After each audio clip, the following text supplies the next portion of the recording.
앞에 1강이 녹화가 안 된대요.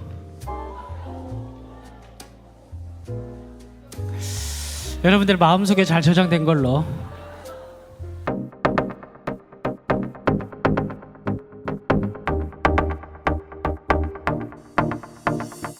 예수님이 누구인가에 대한 질문이 사실은 복음서를 읽어 내려갈 때 핵심적 질문이 될 수 있겠죠. 그 시대 당시 사람들에게도 저마다의 구원자를 기다렸으니까 구원자를 안 기다린 게 아니에요. 기다렸는데 자기가 원하는 예수가 아닌 거예요. 그러면 어디까지 갈 수 있다는 말입니까? 그 사람을 십자가에 못 박을 수 있는 자리까지 갈 수 있는 거예요. 오히려 종교를 가지고 있지 않은, 기대를 가지고 있지 않은 사람보다 더 심각한 짓을 저지를 수 있는 게 잘못된 방향을 가진 종교인이라는 거예요. 그게 사실은 유대교 4개 분파가 특별히 이제 바리새인들 중심으로 우리에게 사두개파 말할 것도 없어요. 걔들은 그냥 쓰레기. 걔들은 말할 것도 없고 바리새파 위주로 해서 참 그들은 뭐 어떻게 보면은 경건주의 운동을 쭉 해오면서 막 그렇게 했을 텐데 어떻게 보면 또 걔들도 불쌍한 애들이고. 자, 그러면 우리가 이제 질문을 조금 더 그러면은 정확한 질문을 던져봐야 되는 거죠. 예수님은 누구인가? 예수님은 누구인가? 라는 질문. 그리고 우리는 예수님이 누구인가를 어떻게 알 수 있는가? 어떻게 알 수 있을까요? 목사님이 잘 설명해주면 no. 복음서를 통해서 알 수가 있습니다. 얼마나 감사한지 몰라요. 복음서가 4개인 것이. 김예한이라는 사람이 있다고 칩시다. 저희 삼일교회 성도님들이 김예한 하면 뭐 이렇게 이제 뭐 여러 가지 얘기할 수 있고, 뭐 집에 가면 뭐 아빠, 남편 이 정도 같이 밥 먹고 사는 사람 뭐 그렇게 정도 되겠죠. 저 유튜브 구독자들에게 김예한은 어떻게 생각합니까? 그러면 말씀을 아주 잘 가르치는 사람이 다 편집돼서 그런 거예요. 그렇게 얘기할 수. 그러니까 김예한이라는 사람에 대해서 우리가 종합적으로 알기 위해서는 사실은 여러 사람들의 얘기를 좀 종합해서 들어봐야 조금 더 그 사람에 대해서 정확하게 알 수가 있는 겁니다. 그러니까 살아있는 인격체는 근본적으로 입체적일 수밖에 없다.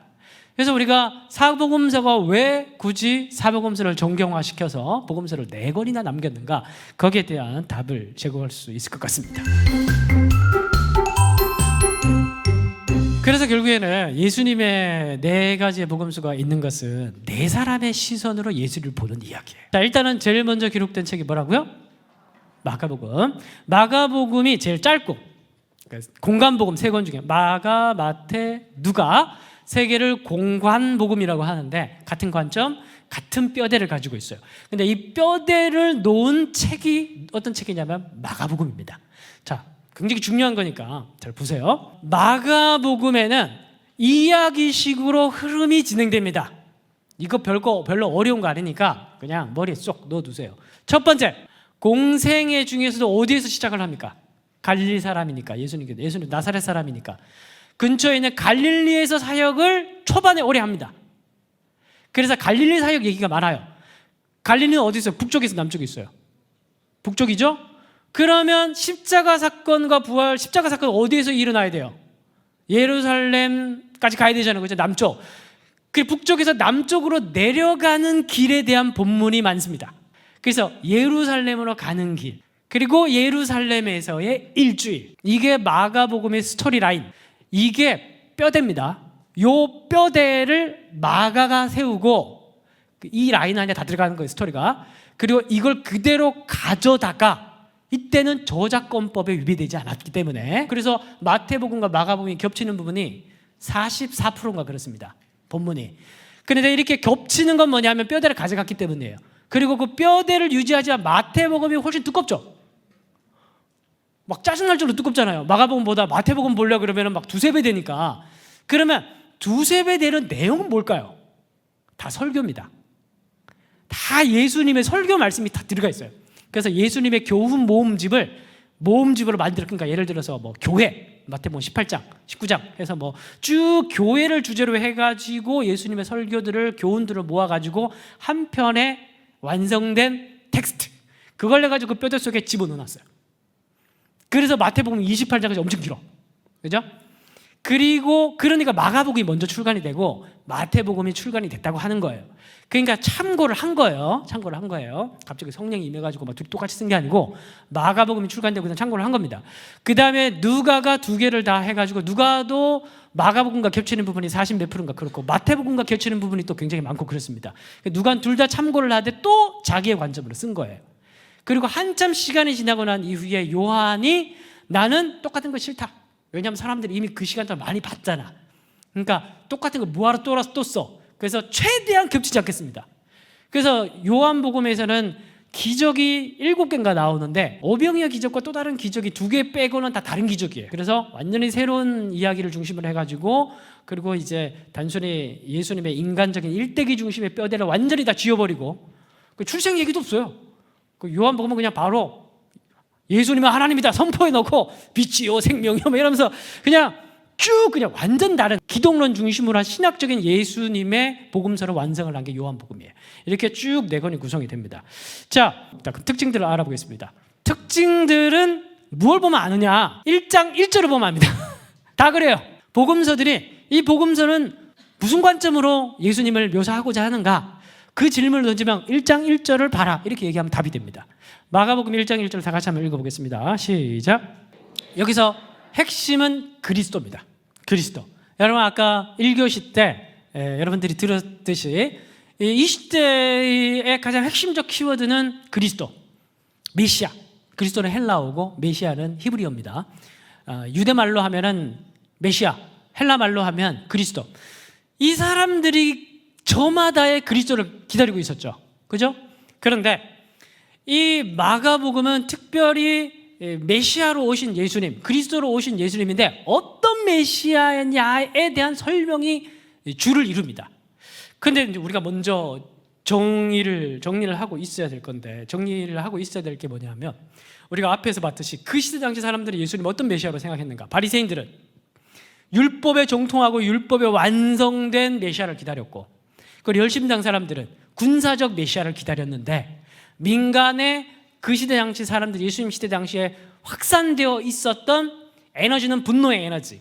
그리고 그런 것이 이미 폭동으로 일어났고 열심당 운동이 이제 점점 절정으로 치닫고 있는 상황에서 민간에 뿌리 내려서 확산되고 있었던 건 군사적 메시아관이라는 거예요. 그래서 예수님을 따르는 사람들은 다 이런 생각들 다 2가지 중에 하나야. 이 예수님을 다윗의 자손 예수요. 그거 여러분 정답을 얘기하는 거 아닙니다. 복음서에서 다윗의 자손 예수요라고 얘기하는 건 이 사람이 이 복음서에서 얘기하는 그 예수님을 깨달아서 그런 게 아니라 군사적 메시아를 얘기를 하는 거예요. 지가 기다리는 이 메시아를 지금 생각하고 그렇게 얘기를 하는 겁니다. 그래서 여러분 마가복음 1장부터 16장까지 있는데 8, 9, 10장까지가 예루살렘으로 가는 길에 대한 본문입니다. 꽤 많죠. 그러니까 이 본문을 보통 신학자들은 뭐라고 얘기를 하냐면 예수의 제자도라고 얘기를 합니다. 그러니까 예수님을 따른다는 것은 무슨 의미가 있느냐? 그러니까 내가 하나님 나라를 어떻게 받아들여야 되고 하나님 나라를 따른다는 것은 어떤 삶을 사는 걸 얘기하는 것이냐? 그걸 얘기를 하는 거예요. 근데 여러분 예루살렘으로 가는 길에 예루살렘 바로 목전에 앞두고 야고보와 요한이 예수님께 나와서 뭐라고 얘기를 합니까? 예루살렘으로 가거든 하나는 오른편 하나는 왼편에 함께 해주십시오. 오른편과 왼편은 누구 앉아요? 자기들도 뭘 하고 싶은 겁니까? 이제 왕족이 되고 싶은 거예요. 그 예가 있다 그랬죠. 하스몬 왕가. 그죠? 이제 이렇게 얘기를 하니까 막 그림이 그려지잖아. 그죠? 그 시대 당시 사람들의 맥락에서 나도 한 자리 하고 싶다 이거예요. 예수님이 하스몬 왕가처럼 예수 왕국을 차리면 그러면 그 옆에 우리를 한 자리씩 차지하게 해서 장군이라도 삼아주든지 개국공신이니까 그럼 나랑 농공 행상을 해야 되니까 한 자리 하게 해주십시오. 그 말인 거예요. 그러니까 예수님은 나머지 제자들은 먼저 선수 친 걸 알고 싸움이 벌어지죠. 내가 얘기하려고 그랬는데 엄마를 동원해가지고 말이야. 그러면서 막 서로 막 머리카락 쥐어뜯고 막 싸우는 게 예수님께서 그러면서 이제 예수님께서 이제 진정한 제자도에 대해서 나를 따르려거든 저기 십자가를 지고 뭐 이러면서 얘기를 하는데 그 전에 하신 예수님의 중요한 말씀이 있습니다. 그게 뭐냐면 너희는 너희가 구하는 것을 알지 못한다 이렇게 얘기합니다. 이게 마가복음 핵심이에요. 예수를 따르고 예수를 믿는다고 얘기를 하지만 사실은 내가 어떤 메시아이고 내가 어떤 길을 가는 메시아인지 너희가 전혀 알지 못하고 지금 그 그려놓은 그 예수상에 빠져가지고 너희들이 그 욕망하고 있구나 이제 그 얘기를 하고 있는 겁니다. 그래서 이제 이렇게 쭉 가는 이야기가 마가복음의 이야기예요. 그래서 우리 참된 제자도 마가복음 8장 34절 다 같이 한번 읽어보겠습니다. 시작. 이게 마가복음의 핵심입니다. 마가복음의 핵심은 예수의 제자도. 그래서 예루살렘으로 가는 길에 대한 본문이 많고, 그리고 이 본문에서의 핵심은 뭐냐면은, 반대급부의 핵심은 뭐냐면은 군사적 메시아 간에 추해 있었던 제자들과 이 제자들로 대표되는 당시 유대 민중들. 근데 그것을 향해서 예수께서 뭐라고 얘기를 하냐면은, 나는 니들이 기대하는 메시아가 아니다. 나는 하나님의 말씀에 순종해서 죽으러 가는 메시아다. 그리고 이 죽음을 통해서 하나님 나라를 오게 하는 메시아다. 이렇게 얘기를 하면서 제자들에게 뭐라고 얘기를 하냐면은, 니들이 나를 따라오려느냐? 그러면은 자기를 부인하고, 여기서 자기는 뭘까요? 자기가 가지고 있는 예수상이에요. 내가 가지고 있는 예수상을 부인하고 버려야지 예수님이 말씀하시는 그 참된 메시아상을 받아들일 수 있다는 거예요. 그게 바로 뭐냐면 마가복음에서 강조하는 인간으로 오신 예수, 고난을 받으신 예수, 말씀에 순종하신 예수. 말씀의 고난과 순종과 이것을 아버지를 따름을 통해서 결국 하나님 나라를 이 땅에 가지고 오신 십자가의 예수, 고난당한 예수. 그래서 사실 이제 마가복음 되게 연약한 예수님의 상들이 많이 등장합니다. 그 십자가 사건을 앞두고 겟세마네 가셔가지고, 아버지 할 수만 있거든 좀 피했으면 좋겠습니다. 그러나 나의 온대로 마옵시고. 이건 뭐냐면 아버지의 뜻, 이걸 제일 중요하게 생각하는 그 메시아에 대한 이야기를 하는 겁니다. 그 아버지 원은 뭐예요? 인류를 위한 어린 양이 되는 것이죠. 그래서 순종하는 메시아, 고난받는 메시아, 이를 통해서 하나님 나라가 성취되는 메시아. 이거는 예수님에 대한 이야기만이 아니라 예수를 따르는 자들에게도 동일하게 적용되어야 할 원리와 하나님 나라를 이루는 방법이라는 걸 가르치는 게 마가복음의 이야기라는 겁니다. 왜냐하면 마가복음은 저기 AD 60몇 년에 기록된 책이거든요. 그 마가복음과 이게 복음서 제일 앞에 있다고 이게 먼저 기록된 책이 아니에요. 서신서들이 다 먼저 기록되고 저 뒤에 복음서가 이제 막 사도들이 다 죽고 하니까 예수님에 대한 기록을 남겨야 되지 않겠냐. 그래서 한참 내로 박해가 있고 막 그럴 때 남겨진 거예요. 그래서 막 박해받을 때 고난이라는 것이 그게 예수를 따르는 것이다. 그것을 피해가려 하지 말고 오히려 죽음으로 맞서라. 그럼 거기에 뭐가 온다? 하나님 나라가 도래하게 될 것이다 라고 얘기하는 그런 아주 사실은 어떻게 보면은 알고 읽으면 너무 무서운 그 복음서가 마가복음의 이야기라는 거예요. 그래서 이제 이 이야기를 하면 여러분들이 마가복음 읽으면서 계속 던져봐야 될 질문은 뭐냐면, 오늘 우리가 부인하고 버려야 할 메시아가는 무엇인가? 그리고 어떻게 지금 이곳에 하나님 나라를 오게 할 것인가?